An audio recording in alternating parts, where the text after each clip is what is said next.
আসসালামু আলাইকুম। আজকে আপনাদের সাথে শেয়ার করব বরবটি ভর্তার রেসিপি। খুবই সাধারণ একটি রেসিপি, কিন্তু বস খেতে অসাধারণ স্বাদ। চলুন তাহলে ঝটপট শুরু করি।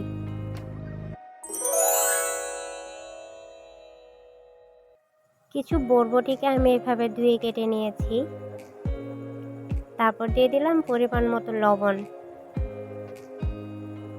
তারপর পানি দিয়ে চুলায় তুলে দিলাম। বরবটিগুলো ভালো মতো সিদ্ধ হয়ে এলে চুলা থেকে নামিয়ে পানি ঝরিয়ে নিব। এখানে নিয়ে নিয়েছি মাঝারি আঁচে 2টা পেঁয়াজ, 6টা কাঁচামরিচ, ধনিয়া পাতা। এখন বরবটিগুলোকে ভালো করে কষলে ভর্তা করার পালা।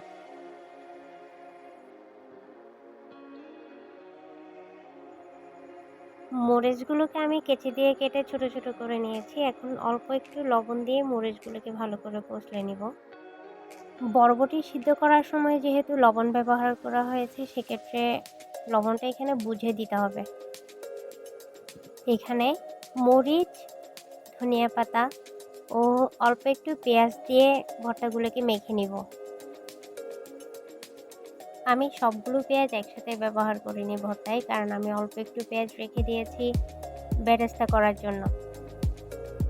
কিছু পেঁয়াজ তেলের মধ্যে দিয়ে বেরেস্তার মতো করে সেখানে যদি ভর্তাটা দেওয়া হয়, তাহলে ফ্লেভারটা আমার কাছে অসাধারণ লাগে। দিয়ে দিলাম পরিমাণ মতো তেল। তেল গরম হয়ে এলে দিয়ে দিলাম পেঁয়াজ। এই পেঁয়াজটা বেরেস্তা না হওয়া পর্যন্ত অপেক্ষা করতে হবে।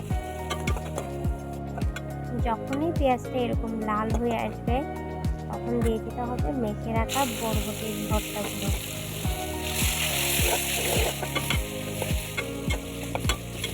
এভাবে কিছুক্ষণ নেড়ে চেড়ে বরবটির ভর্তাটা একটু নরম হয়ে আসা পর্যন্ত অপেক্ষা করব। আমার বরবটির ভর্তা ডান। এইবার বলুন, লাগছে লোভনীয়? গরম গরম এক থালা ভাত নিমিষেই শেষ করে দেওয়া যায়। আমার মতো নতুন রাঁধুনি যারা আছেন, তারা জামাইকে এই ভর্তাটা দিয়ে পটানোর চেষ্টা করতে পারেন। এতক্ষণ পর্যন্ত যারা আমার সাথে ছিলেন, তাদেরকে অসংখ্য ধন্যবাদ। সবাই ভালো থাকবেন, সুস্থ থাকবেন। আল্লাহ হাফেজ।